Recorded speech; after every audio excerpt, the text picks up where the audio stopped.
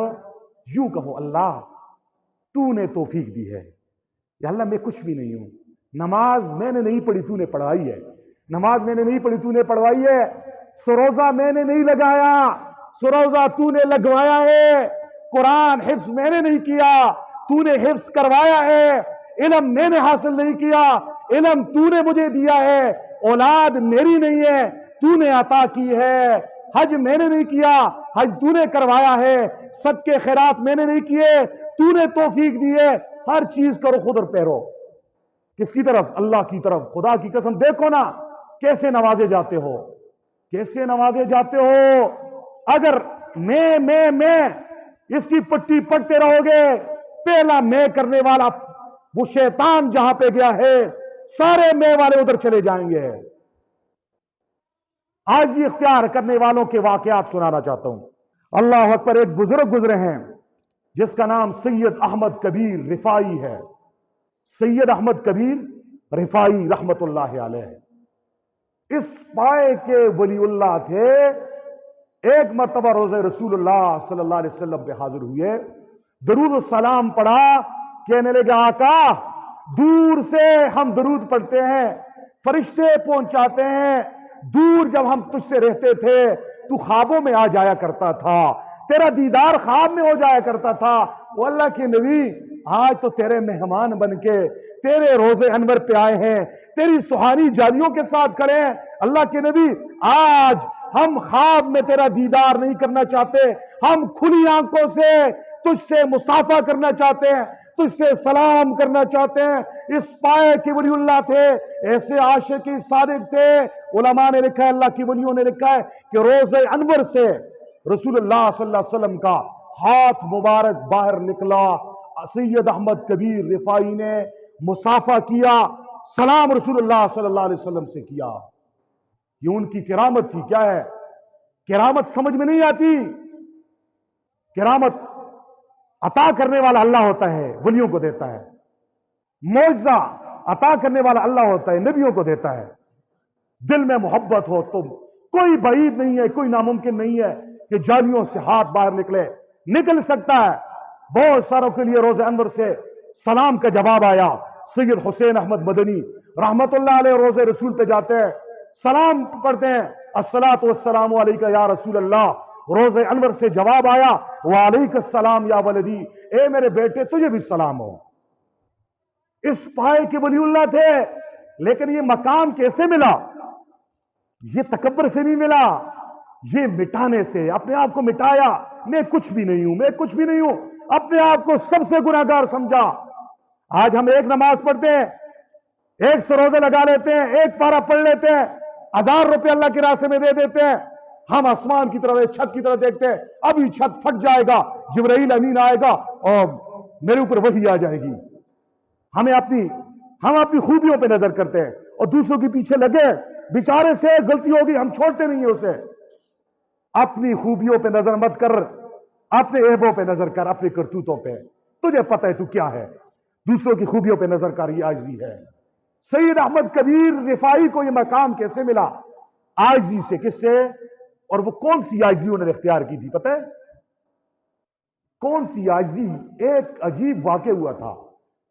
بازار میں جا رہے ہیں، جیسے ہمارے شرگڑھ کا بازار ہے، دیکھا کہ سڑک کے کنارے ایک خارشی کتا ہے، ایک بیمار کتا ہے، خون بہ رہا ہے، پیپ بہ رہا ہے، لہو لہان ہے، فریاد کر رہا ہے۔ سید احمد کبیر رفاعی رحمہ اللہ آگے گزرے، خیال آیا یہ کتا فریاد کر رہا ہے، یہ کرا رہا ہے، تکلیف میں ہے، زخموں سے چکنا چور ہے، اللہ کہیں مجھ سے پوچھ نہ لے۔ گئے، وقت کے ولی ہیں، بڑے محدث ہیں، بڑے خطیب ہیں، بڑے تبلیغی ہیں، بڑے عالم ہیں۔ کیا کیا؟ کتے کو اٹھا دیا۔ وہ کتا جو ناپاک ہے، اس کا جھوٹا ناپاک ہے، لیکن اپنے آپ کو ایسا مٹایا ہے۔ یہ عار اور شرم نہیں ہے کہ میں بازار میں، بڑے بازار میں میرے سر پہ امامہ ہے، میں خطیب بھی ہوں، مقتدا بھی ہوں، مذہبی پیشوا بھی ہوں، مذہبی رہنما بھی، میں کتے کو جولی میں اٹھاؤں گا، لوگ کیا کہیں گے؟ کتے کو اٹھایا اور اپنی بغلوں میں دبا کے جا رہے ہیں۔ لوگ کہہ رہے ہیں حضرت کیا کر رہے ہو، پاگل ہو گئے ہو، یہ کتا ہے، گندا ہے، پلیت ہے۔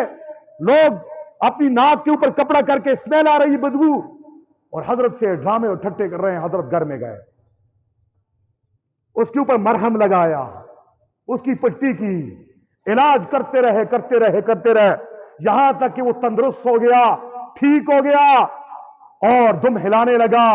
حضرت کہنے لگے، او میرے ساتھیوں، تم میں کوئی آدمی اس کتے کو، اس کی خیال رکھ سکتا ہے؟ ایسے جو ہے نا وقت پہ کھانا دے گا تو میں آپ کو دیتا ہوں، نہیں تو یہ کتا اب ہمارے گھر میں مانوس ہو چکا ہے، اب میں مار کے اس کو یہاں سے نہیں بھگا سکتا۔ چنانچہ اس عاجزی سے اور اس کتے کے اوپر اتنی جو ہے نا مہربانی و شفقت کرنے سے، ترس کرنے سے اللہ نے اس کو ولایت کا اتنا بڑا مقام عطا کیا۔ راستے میں جا رہے ہیں، کھیت ہے، کھیت، ایک طرف بھی کیچڑ ہے، دوسری طرف بھی کیچڑ ہے، درمیان میں چھوٹا سا راستہ پگڈنڈی ہے جس پہ ایک آدمی جا سکتا ہے، کراسنگ نہیں ہو سکتی۔ آگے سے کتا آ گیا، ادھر سے سید احمد کبیر رفائی جا رہے ہیں۔ اب نیچے کیچڑ میں وہ چھپڑ میں پاؤں رکھتے ہیں، کپڑے گندے ہوتے ہیں، اوپر کھڑے ہوتے ہیں تو کتے کا راستہ نہیں ہے۔ عاجزی دیکھو، تواضع دیکھو، کتے کے ساتھ ان کا مکالمہ ہوا۔ اور اللہ والوں کو کبھی کبھی اللہ جل شانہ جانوروں کی بولیاں بھی سمجھا دیتے ہیں۔ اللہ کے لیے کوئی مشکل نہیں، اللہ کے لیے کوئی مشکل، میرے لیے آپ کے لیے مشکل ہے، لیکن اللہ اگر سمجھائے تو کوئی مشکل نہیں ہے۔ سید احمد کبیر رفائی رحمہ اللہ کی محبت کے عجیب سمندر میں غوطے لگا رہے تھے، کہنے لگے او کتے ذرا پیچھے ہٹ، میرے لیے راستہ دے دو، میں نیچے اتروں گا، میرے کپڑے گندے ہو جائیں گے۔ کتے نے اپنی زبان سے کہا، اوے احمد، تیرا نام احمد ہے، تیرے پیغمبر کا نام بھی احمد ہے، تو سید ہے، تیرا پیغمبر سردار تھا، تو ولی اللہ ہے، تو وقت کا پیر صاحب ہے، تو خطیب صاحب ہے، تو نیک ہے۔ نیکوں کا یہ طریقہ نہیں ہوتا، وہ تو خود تکلیف برداشت کرتے ہیں، دوسروں کی راحت بنتے ہیں۔ تو کیسا ولی اللہ ہے؟ مجھے کہہ رہا ہے نیچے اتر، کیچڑ میں چھلانگ مار، اور خود اوپر جو ہے نا صاف راستے پہ جا رہا ہے۔ سید احمد کبیر کہنے لگے، میں چونکہ شریعت کے احکام کا مکلف ہوں، میں نے نماز پڑھنی ہے، پڑھانی ہے، قرآن پڑھنا ہے، پڑھانا ہے، میرے کپڑے، میرا جسم گندا ہو جائے گا، اور آپ نے نماز تو نہیں پڑھنی۔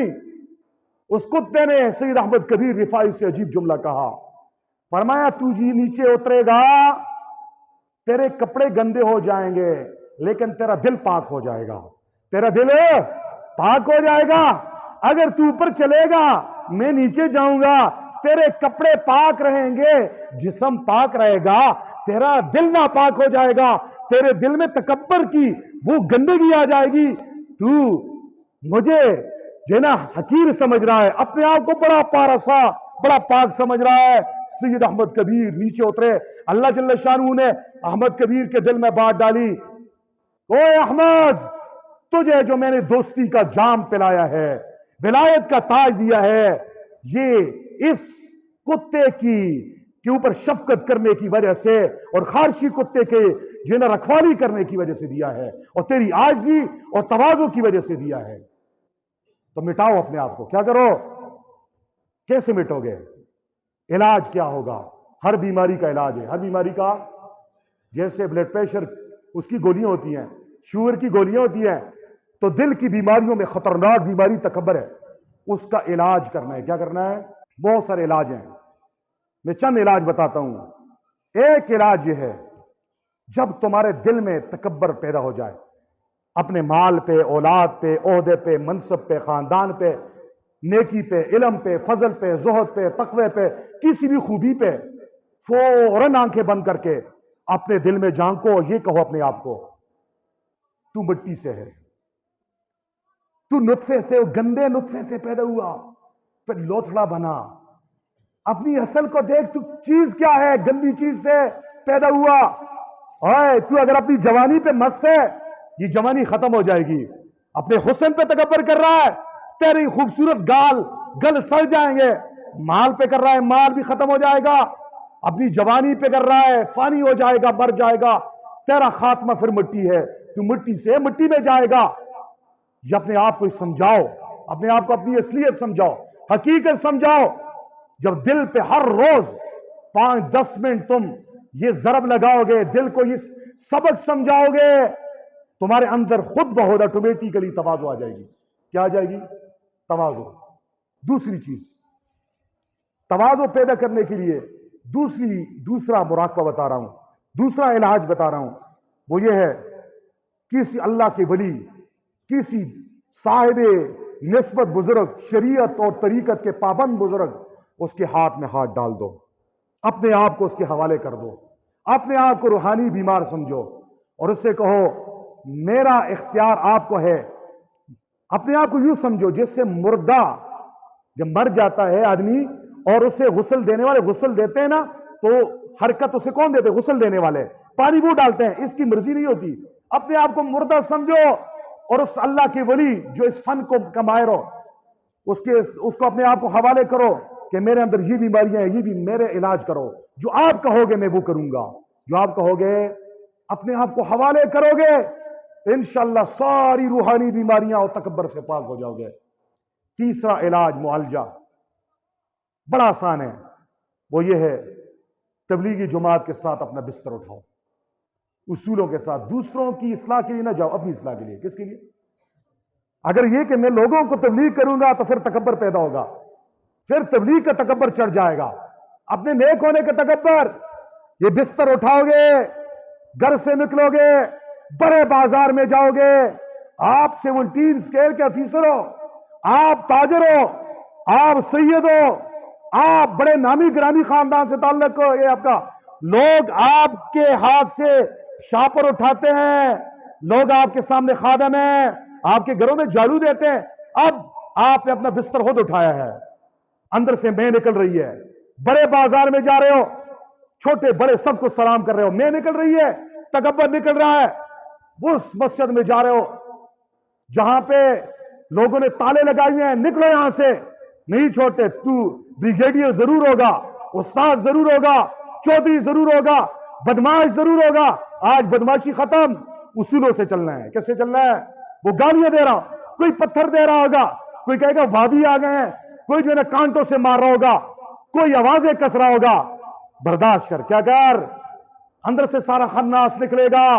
پھر مسجد میں کھڑے ہو کے سب کے سامنے اعلان کرو گے، یہ الگ. پھر زمین پہ لیٹو گے، وہ ایئر کنڈیشن کمرے، نرم نرم گدوں کو چھوڑ کے مسجد میں جہاں پہ گرد پڑی ہوئی ہوگی، ان مجاہدوں کے ساتھ جب 4 مہینے چلہ لگاؤ گے، خدا کی قسم واپس آؤ گے، سارا خناس نکل چکا ہوگا. وآخر دعوانا الحمدللہ رب العالمین.